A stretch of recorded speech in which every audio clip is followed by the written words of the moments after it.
course, to be clear about how much money do the Board of Pensions and the Presbyterian Foundation have invested in fossil fuels, and what are the percentage of total holdings?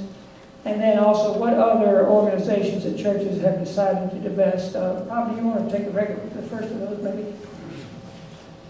Sure, and again, I'm not speaking for the Board of Pensions, just for the foundation.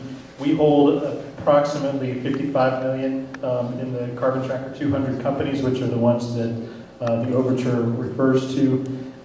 That's about 3.25% of our total holdings. 31.9 million of that is in direct holdings, stocks that we directly hold. The other 23 million is in the commingled funds that I talked about earlier. Can you define what that 200 is for everybody? Sure. The Carbon Tracker 200 list, which is referenced in the overture, are, as I understand it, Dan, you can correct me on this, the 100 largest holders of coal assets and the 100 largest holders of oil and gas assets among publicly traded companies. So this does not impact the biggest oil producers like Saudi Arabia and Venezuela and Russia, the other sovereign companies that produce oil and gas and coal. Also, it doesn't necessarily measure them based on the intensity of their impact on the environment, because burning coal has more of a negative impact than burning natural gas, for instance. And so, but it was a list compiled and monitored on who are the largest holders of those assets. In terms of the BOP, I haven't gotten recent numbers, but we've got 55 million in the foundation. As of last December, we had 161 million in the Board of Pensions invested in 37 companies of that 200 list.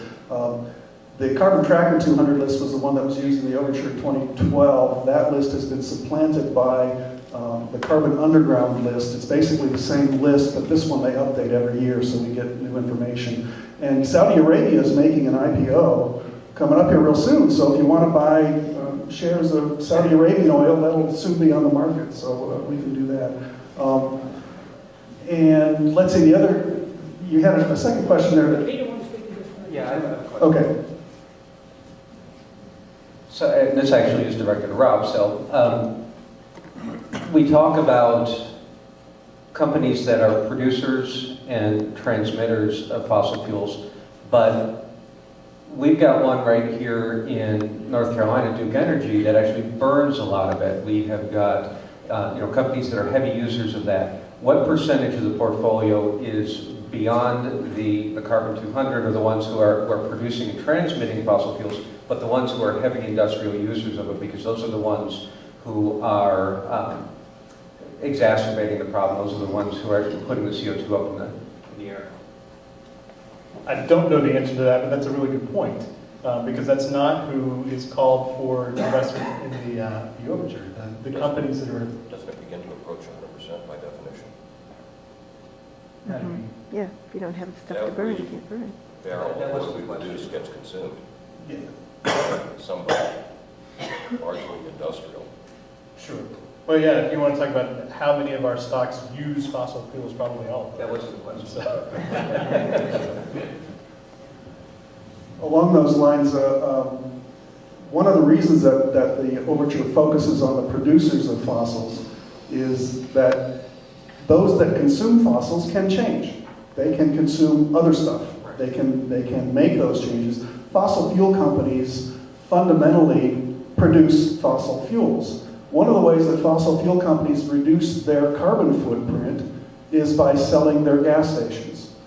Hess Oil is in the process of doing that right now. MRTI loves Hess Oil because they look really good. They look like a really responsible fossil fuel company. Unfortunately, much of their reduction in their fossil fuel footprint is by selling their gas stations to Marathon, because until you sell the gas, it doesn't count as your footprint. They're still producing the gas, and they're still producing the oil, but if they don't sell it, they don't have to take responsibility for it. And I want to fight back. Well, I do want to say one thing about the Mission Responsibility Through Investment Committee. They are not the ones who implement our divestment. The Board of Pensions and the Foundation implement divestment policies. The Mission Responsibility Through Investment Committee implements our shareholder engagement, which is going and meeting with companies based on our share. And the committee is made up of 2 representatives from the board of pensions, 2 representatives from the foundation and Newcomer Trust Company board, 2 representatives from the Presbyterian Mission Agency board, a representative from each of the 3 advocacy committees, the Advocacy Committee on Racial Ethnic Concerns, the Advocacy Committee on Women's Concerns, and the Advisory Committee on Social Witness Policy, and then several at-large members. So it's a robust group that looks at this, and it's looking at many human rights issues and social justice issues, and working with companies on those. Dan referenced the meetings with Hess Oil and the excitement within the Mission Responsibility Through Investment Committee for Hess Oil. I think it was not only because Hess has reduced its footprint by selling off most of its downstream assets and focusing its business on the fossil fuel extraction piece. It's because they're also looking at how can they do that in a more environmentally sustainable way. They've built facilities to try to capture more of the gas that's often flared off at these production facilities, to try to extract oil in a way that releases less into the atmosphere. And they've made those facilities available not only to their company, but to other oil extraction companies. They're undertaking many efforts to try to do their work in a more sustainable way. And frankly, we still need oil in our economy. I couldn't have flown here on a solar-powered airplane. To get here, I either had to use fossil fuels or borrow a racehorse from Churchill Downs and try to make it as best I could on horseback, which just isn't realistic in today's world. So we still need these fossil fuels for a time until the technologies are built that could replace them. Solar and wind do well for some things, but not for everything. So we're excited about Hess because they're doing things in ways. And one of the things that the folks at Hess said to us when we met with them was, keep coming back, keep putting pressure on us. We need voices like yours to keep reminding us that this is the right work to be doing, to be trying to do our work in ways that are better for the environment. Yes, they're an oil and gas company, but yes, they are trying to do things in more environmentally friendly